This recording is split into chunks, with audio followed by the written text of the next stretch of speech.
Faso's fate is being decided, and you're not alone, Sankara said, walking to the large map on the wall. This coup is no coincidence. 3 generals are coordinating their moves.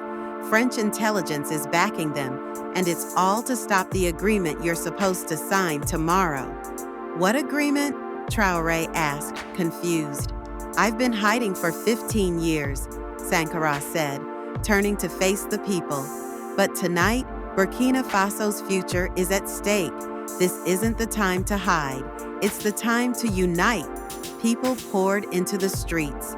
Protests turned into celebrations. Sankara's return wasn't just the reappearance of a leader.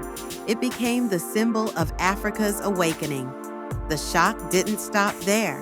In Paris, the French president called an emergency meeting. "This is impossible," he muttered. Sankara was dead. "Apparently," the foreign minister replied.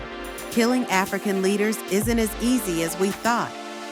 The $15 billion infrastructure deal signed with China was only the beginning. Sankara's return inspired other African nations. Mali, Niger, Guinea, one after another, declared full independence from foreign control. For the next 6 months, Sankara and Traoré worked side by side. The seasoned revolutionary brought wisdom. The young president, energy. Together, they were building a new Burkina Faso. One day, Traoré asked him, "Why did you wait 15 years?"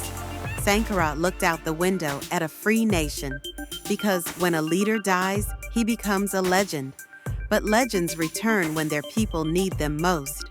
"You returned when I needed you most," Traoré said.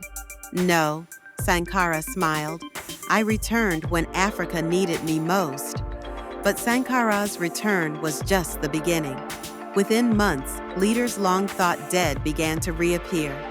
Patrice Lumumba's son stepped forward. Resistance leaders from across the continent emerged. A secret was revealed. Dozens of African patriots had faked their deaths, living in hiding for decades, waiting for the right moment. "We weren't just one man," Sankara told Traoré in private. "We were a network, watching, waiting, preparing." Western intelligence agencies were thrown into chaos. They had built policies on the assumption that these men were gone forever. They were wrong.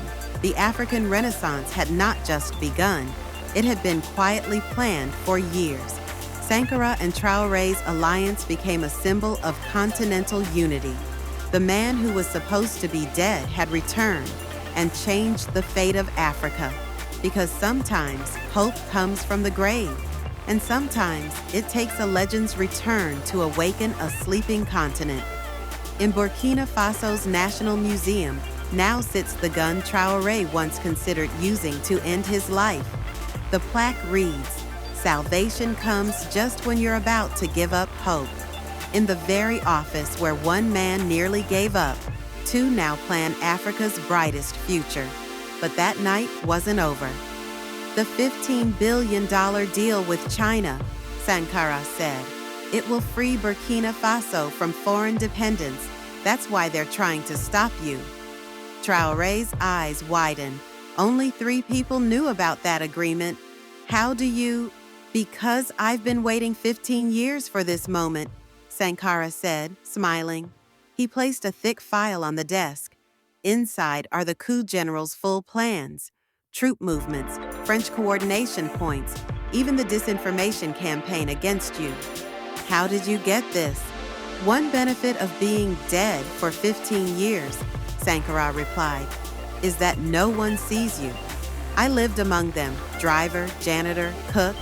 I listened. I collected everything." Suddenly, there was a knock at the door. Traoré tensed. Sankara stayed calm. "Come in," said Traoré. The security chief entered. "Sir, General Urao's forces have surrounded the palace. We need to evacuate." "No," Traoré said firmly. "We're not running. We're going on the offensive." Sankara smiled. That's the spirit of a true leader. The next 3 hours became the most decisive night in Burkina Faso's modern history. Using Sankara's intelligence, Traoré countered every move the coup generals made. At 3 a.m. in Wakam, General Urao believed he had the palace surrounded, but he was the one encircled. Loyal troops had outflanked his men. "Impossible!" Urao shouted into his radio. "How did they know?" Traoré picked up the microphone. "Because even the dead protect Burkina Faso, General." By 4:30 a.m., the second coup leader, General Ka, had also been captured. The French-backed operation had collapsed. But the real shock came at dawn. On national television, President Traoré addressed the nation. "My fellow citizens, tonight we were saved from disaster, but our salvation came from the most unexpected place." The cameras turned, revealing Thomas Sankara, alive. The entire country was speechless. The legend had returned.